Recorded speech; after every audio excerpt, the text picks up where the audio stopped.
Travel. You're here with Daniel and Chloe. Today we will be discussing the 8th round of the Formula 1 season held in Monte Carlo, Monaco, and the 9th round of the season held in Barcelona, Spain. Now, on to Friday. Charles Leclerc led practice 1 with a 1 minute 11.964 with a 1.63 gap over Max Verstappen, who was closely followed by Lando Norris, Alex Albon, Oscar Piastri, George Russell, Carlos Sainz, Pierre Gasly, Lewis Hamilton and Fernando Alonso. When we go into practice 2, Charles Leclerc led the way again, but with a 1 minute 11.355, who was then followed by Oscar Piastri, who did a 1:11.393, being only 300ths behind. Lewis Hamilton was in third with a 1 minute 11.460, being a 10th behind. Lando Norris in fourth with a 1 minute 11.677, being 3/10ths behind. Liam Lawson, who was fifth, with a 1 minute 11.823, being almost 5/10ths behind. Same with Isaac Hadjar, who did a 1 minute 11.842. Fernando Alonso, who did a 1 minute 11.890. Alex Albon did a 1 minute 11.918. Kimi Antonelli did a 1 minute 12.002. And Max Verstappen did a 1 minute 12.068. Moving on to practice 3. Charles Leclerc topped the timing sheets again, followed by Max Verstappen, Lando Norris, Oscar Piastri, Lewis Hamilton, Alex Albon, Liam Lawson, Carlos Sainz, Yuki Tsunoda and Kimi Antonelli, with just over a second splitting them all up. On to qualifying, Lando Norris claimed a sensational pole position for the 2025 Monaco Grand Prix with a blistering lap of a 1 minute 9.954, edging out local hero Charles Leclerc by just over a tenth of a second. Oscar Piastri continued McLaren's strong form by securing third on the grid, only 0.171 seconds off his teammate. Carlos Sainz impressed in the Williams, taking fourth ahead of Max Verstappen, who had a solid but not dominant session in fifth. George Russell slotted into sixth for Mercedes, narrowly ahead of Lewis Hamilton, who originally qualified fourth but received a 3-place grid penalty for impeding Verstappen during Q1. Alex Albon added to Williams' success by qualifying eighth, while Esteban Ocon and rookie Isaac Hadjar completed the top 10 with strong laps in Q3. The session wasn't without drama. Kimi Antonelli crashed out early in Q1, while Pierre Gasly missed Q3 by a mere hundredths. The tight margin and intense competition set the stage for a thrilling Sunday race on the unforgiving streets of Monte Carlo. So, onto the Formula 2 sprint race. The sprint race in Monaco saw Kushmani take a commanding victory, becoming the first Indian driver to win on the streets of Monte Carlo. Maini got a perfect launch off the line, while Luke Browning struggled at the start, falling to fifth and allowing Gabriele Mini to move up into second. Further drama unfolded at Mirabeau as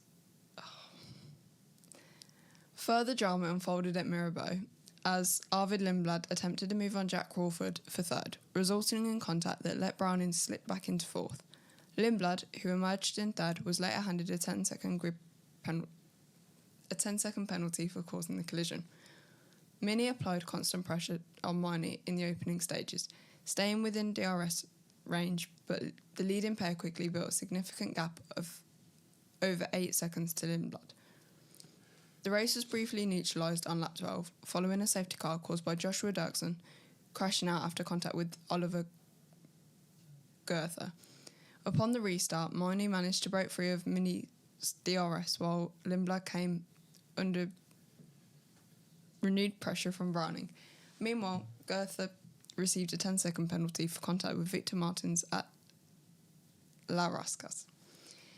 In the closing laps, Mini closed back in on Maini, with Lindblad attempting a late push to create a gap and mitigate his time penalty. He managed to catch Mini but couldn't overtake. And with the penalty applied post-race, Lindblad was demoted to 8th. This promoted Browning to 3rd, with Crawford finishing 4th, followed by Vishal Montoya and Fornaroli. Maini's flawless drive earned him a second F2 win and a special place in history as a Monaco winner.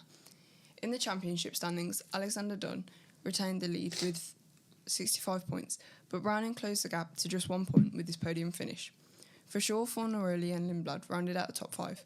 In the team's battle, High-Tech TGR remained on top with 93 points, ahead of Campos Racing and MP Motorsport. For the feature race, the 2025 Formula 2 feature race in Monaco was packed with chaos and drama, beginning with a huge first lap crash at Saint-Devote, involving pole sitter Alexander Dunn and Victor Martins. The pair collided at turn 1, collecting several others, including Richard Verschoor, Gabriele Mini, Rito Mimiata, Josep Maria Marti and Max Esterson, triggering a red flag and eliminating them from the race. After the restart, Leonardo Fornaroli led the remaining 14 cars in a timed race instead of the originally planned 42 laps. Early contact between Joshua Dirksen and Kushmani at Raskas brought out a virtual safety car, and soon after, another VSC was triggered by Dino Boganovic crashing at Casino Square. That was upgraded to a full safety car, and Jack Crawford capitalised brilliantly, pitting just before the safety car deployment and leapfrogging the leaders. Though Fornaroli emerged from his stop ahead initially, the timing played into Crawford's hand, allowing him to snatch the lead. A final red flag due to barrier damage locked in the order, handing Crawford a well-earned second win of the season. Fornaroli finished second, while Sebastian Montoya inherited the final podium spot after Arvid Lindblad received a time penalty for pit lane speeding. Luke Brown finished fourth, enough to take lead in the championship standings with 70 points, ahead of Dunn and Fornaroli. Dams Lucas Oil, Crawford's team, now sits tied for fourth in the team's championship. The F2 paddock now heads to Barcelona for the round 6 of the season. In the Formula 3 sprint race, Martinus Stenson... Oh, gosh. In the Formula 3 sprint race, Martinus Stenson claimed his first win of the 2025 FIA Formula 3 season, with a commanding performance in Monte Carlo. The high-tech TGR driver made a rapid start from second on the grid, capitalising on a poor getaway from pole sitter Alessandro Giusti, who fell to fourth before turn 1. Tucker Tappinen and Lawrence Van Hopen moved up to second and third, respectively. But early chaos brought out a safety car after a multi-car collision at turn 8 involving James Headley, Nicolas Lecourt, Santiago Ramos and Ivan Dominguez. After racing resumed, Stenson pulled out a gap up front, while Van Hopen pressured Tappinen for second as Giusti tried to recover. Further drama unfolded mid-pack, with several tight battles and incidents, including a puncture for Noah Stromsted after contact with Brad Benavides and a late clash between Callum Voisin and Murray Boyer that allowed Lewis Sharp to sneak through. Despite pressure from behind, Stenson controlled the pace to win by 2.2 seconds over Tappinen, with Van Hopen securing his first podium of the year. Giusti settled for fourth, followed by teammate Tim Tramnitz. Charlie Verts edged Rafael Camara for sixth, while Boyer, Sharp and Voisin rounded out the top 10. In the Drivers' Championship, Camara retained the lead with 77 points, with Tramnitz climbing up to second ahead of Stromsted. Tappinen remained fourth, while Ramos rounded out a top 5. Trident continued to lead the team standings with 144 points, well ahead of MP Motorsports and Campos Racing. Onto the feature race. Nicolas Solov delivered a dominant performance in the Formula 3 feature race at Monaco, securing his 5th win of the season after a strong start from the front. While Solov controlled the race pace and built a commanding lead, the battle for the podium spots behind him was intense. Roman Belinsky defended well against Murray Boyer and Callum Voisin, who both challenged hard for positions but couldn't make a breakthrough.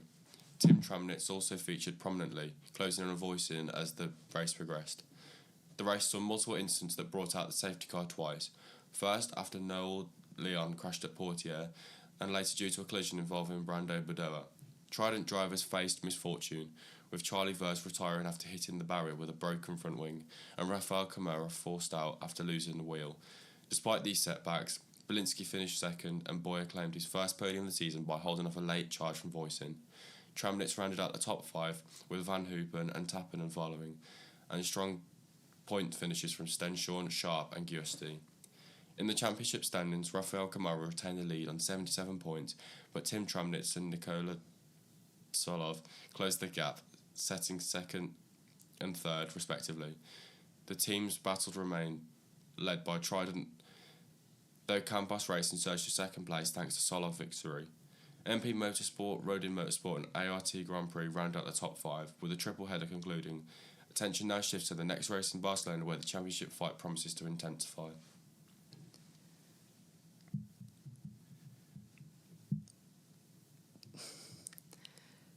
So, onto the Formula 1 weekend and Sunday's race. The 2025 Monaco Grand Prix weekend unfolded under sunny skies and mild temperatures, with a maximum of 23 degrees Celsius and minimal chance of rain, ensuring ideal conditions for racing. The Circuit de Monaco, renowned for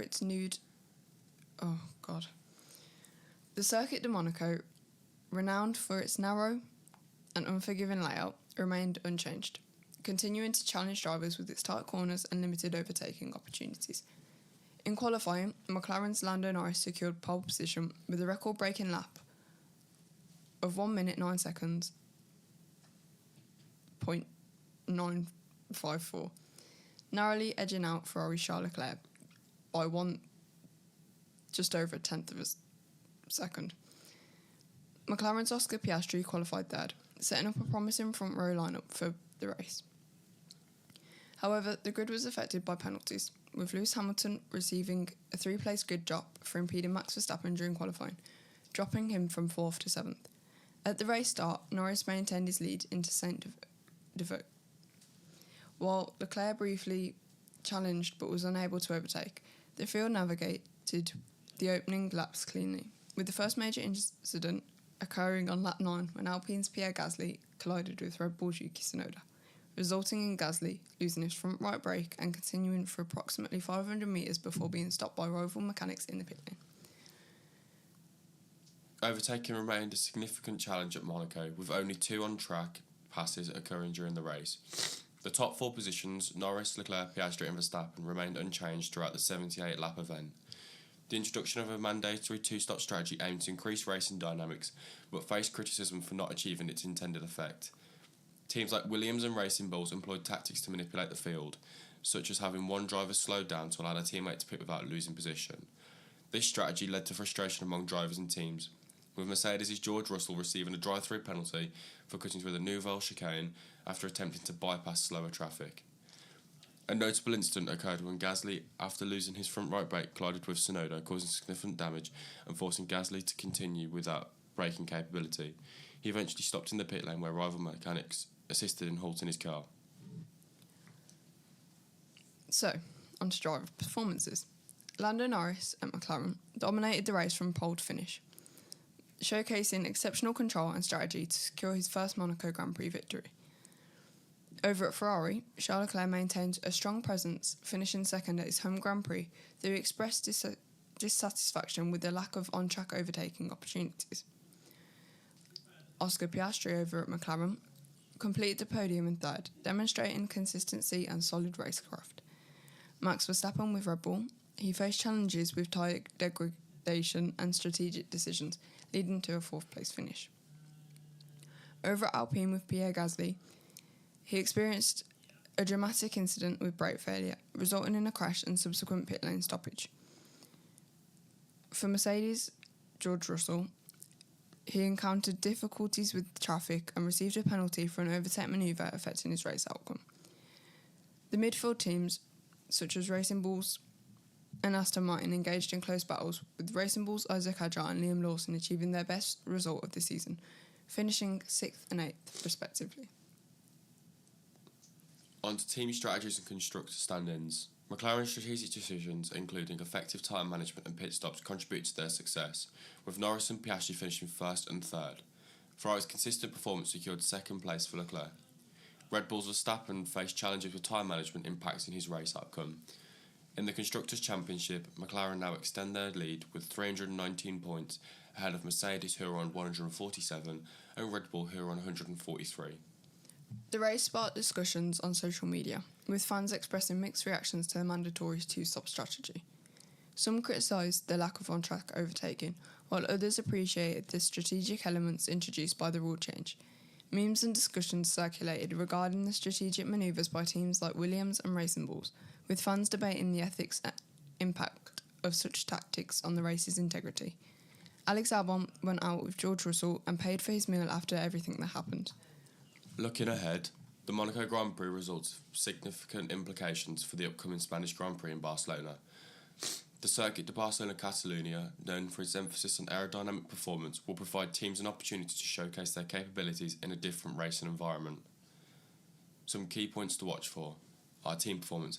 How will McLaren's momentum from Monaco translate to Barcelona's circuit? Which drivers can adapt their strategies to the demands of the Spanish Grand Prix? And the competition between McLaren, Mercedes and Red Bull is expected to intensify, with each team aiming to capitalise on their strengths. So, looking ahead to this weekend's Grand Prix, the circuit overview. The name of the track is Circuit de Barcelona Catalunya, and it is located in Montmeló, Barcelona, Spain. The length of the track is 4.657 kilometres and 2.894 miles. There are 66 racing laps, and the race distance is 307.236 kilometres, or 190.908 miles. The lap record is held by Max Verstappen from 2023 with a 1 minute 16.330. The track characteristics. The Circuit de Barcelona Catalunya is renowned for its blend of high-speed straights and technical corners, providing a comprehensive test for both car performance and driver skill. The track's layout has undergone modifications over the years, notably the removal of the final sector chicane in 2023, restoring a faster and more flowing final sequence with corners. For the 2025 Spanish Grand Prix, Pirelli has selected the hardest tyre compounds in their range, the C1 hard, C2 medium and C3 soft. This choice is due to the circuit's abrasive surface and high demands on tyre durability, particularly affecting the front left tyre. Driver insights. The circuit's combination of long corners and varying wind conditions challenges teams to find optimal aerodynamic setups. Drivers often experience changing car balance throughout the day, making setup consistency crucial. Managing tyre wear, especially on the front left, is key to maintaining performance over the race distance. The Circuit de Barcelona Catalunya offers a variety of grandstands, each providing unique views of the track. Grandstand T10, located at the end of the back straight, offers a fantastic view on the heavy braking zone at turn 10, providing thrilling action for the fans. The main grandstand overlooks the start-finish straight and pit lane, offering a comprehensive view of the race's start and key moments. For the race schedule, practice 1 is on Friday, May 30th, at 1:30 over in Spain, but in the UK it is 12:30. For practice 2 on Friday, May 30th, it will start at 5 o'clock over in Spain, but will be 4 p.m. in the UK. Practice 3, Saturday, May 31st, will start at 12:30 in Spain, but it will be 11:30 in the UK. And qualifying will be also on the Saturday, May 31st, starting at 4 o'clock over in Spain, but 3 o'clock in the UK. And then the race on Sunday, June 1st, will be starting at 3 o'clock in Spain, but 2 o'clock in the UK. Should we talk a bit about momentum at McLaren, especially on the back of Lando's win in Monaco? Yeah. Have you got much to say about it? Do you believe that it's going to change? Yeah, I think momentums at teams has definitely started to change. I think some of them have figured out what's not worked well. I think now we're getting into this segment of the season with the triple header and the European section. That tends to be when you see the kind of changes coming in. I think because the tracks are brutal at this point, because all factors kind of have a play in it in terms of like the weather, the actual tyre degradation, and it definitely pushes the drivers during qualifying and the actual race itself, especially for ones where qualifying is kind of crucial. Do you think it's going to play more into Lando's hands? Obviously, he's just one of the most difficult circuits on the calendar. I know there's not a lot of overtaking. So it's not like we can compare it back to, obviously, when Senna was driving with the size of the cars, because he could just push that around like it was like a lorry on the motorway. You can't get around it. But, I don't know, it's just like, do you think that Oscar will be able to do something to Lando? They're now both on 7 wins. Yeah, 6, 7 wins. I think so. Yeah, right. it's 4-2 at the moment when it comes to the race this season. Obviously, we know Oscar's had a spectacular start. Lando, we thought, had a brilliant start in Australia. Perfect. But as he moved through into round 2, 3, 4, it wasn't particularly there for him. He's now just equalled himself with Max Verstappen as well this season. And I don't know, I just think... Do we think that it's now Lando's time to shine? Can Lando perform? Can he outperform Oscar in the ways that he wants to? Because he's taken this massive break from social media. Is that making an impact as well? I think it'll probably make an impact in terms of... It will be like a confidence boost because...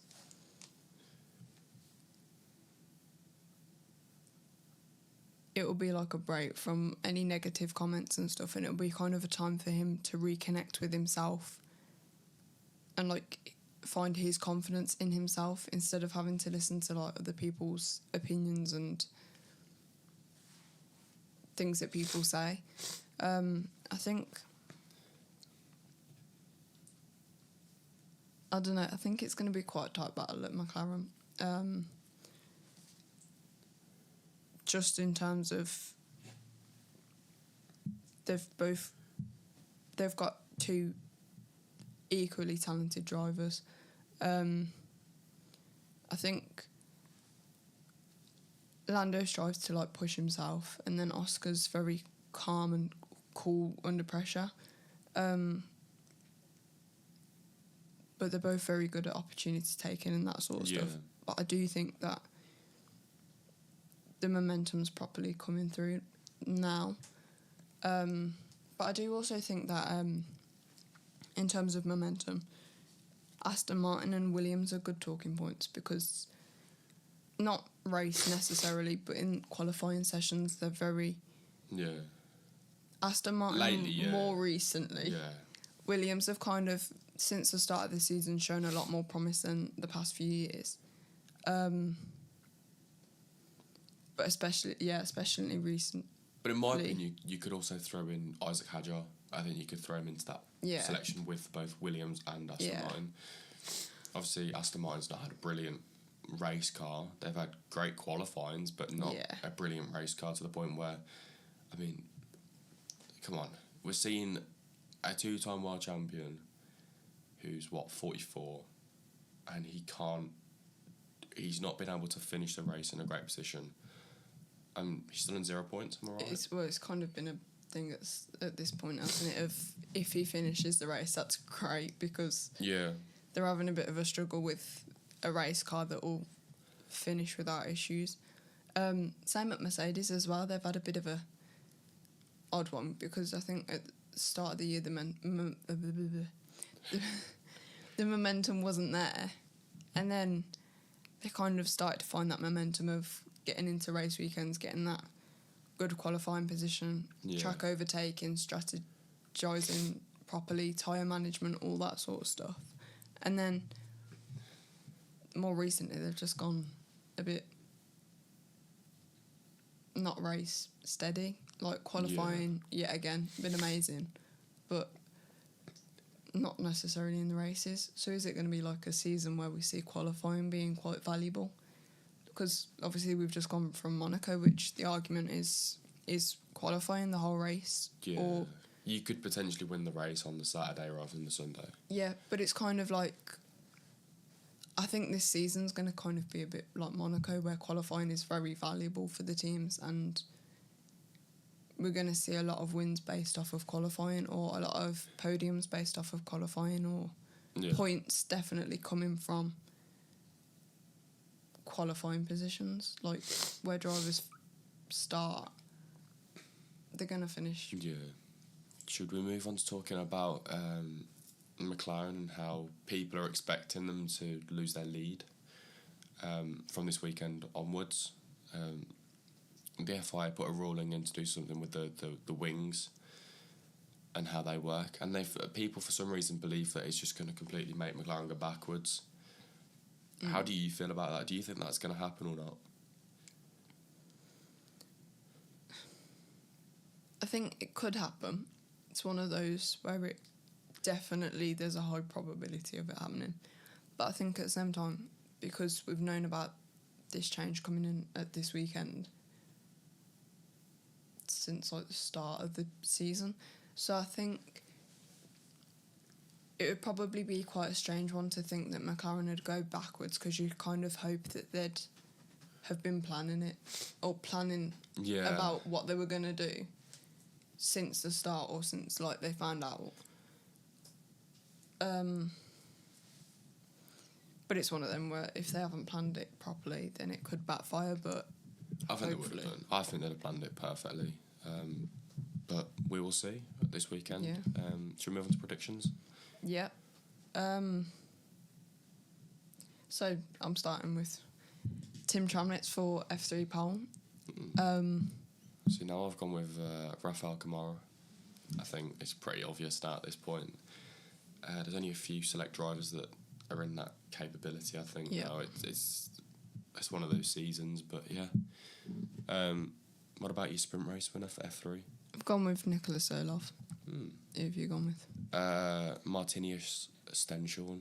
I think it's just going to work out this weekend for him. I think there's not much else you can really say. It's one of those where a driver can randomly turn up and can absolutely dominate. We've seen it with past drivers.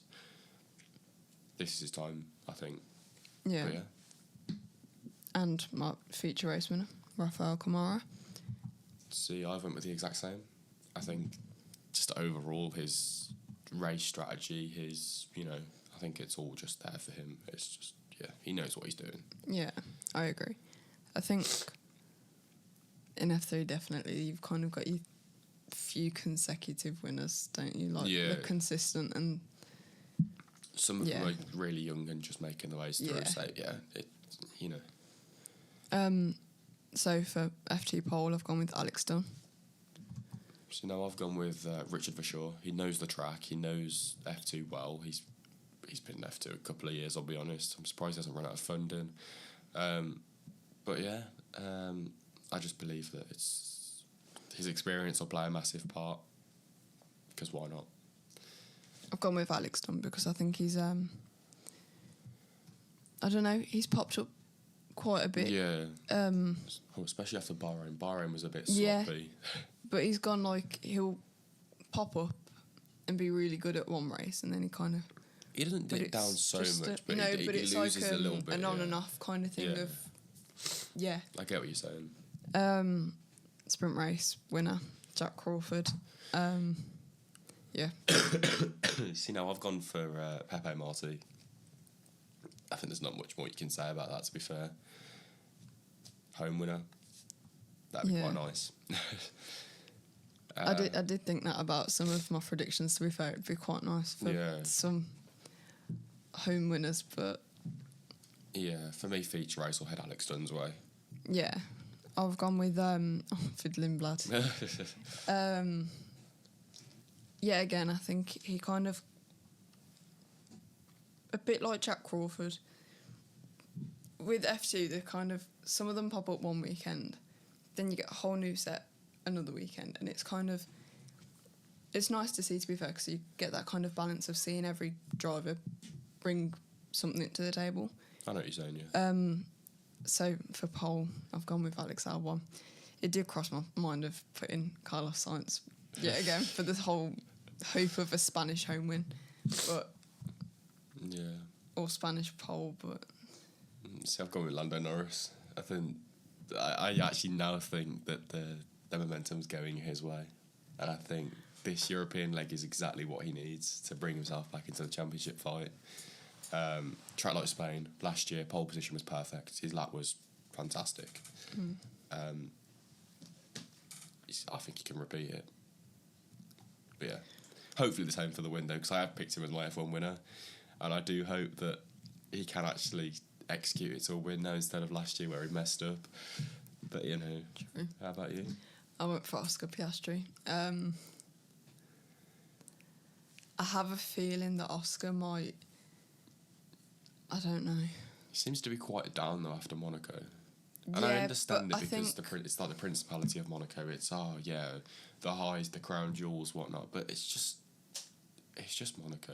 Give it it's a hard yeah, but circuit, you say it's tight. just Monaco, but to them, like Lando was talking about it, it's a dream come true because as much as Monaco's more about the fanciness and the luxury and the expensive cars and all that sort of stuff, not just F1 cars with expensive cars and that, but like it's that whole concept of it's the like pinnacle of expenses and it's Monaco, wealth and kind of that sort of thing.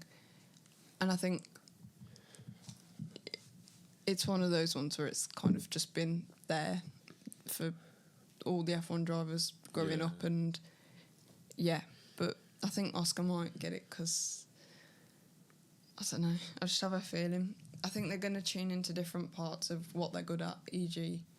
Lando's very good at time management, Oscar's very good at keeping his cool, and I think that's the only thing that really gives him the edge is the cool mind, as that stuff. But so thank you for tuning into our podcast.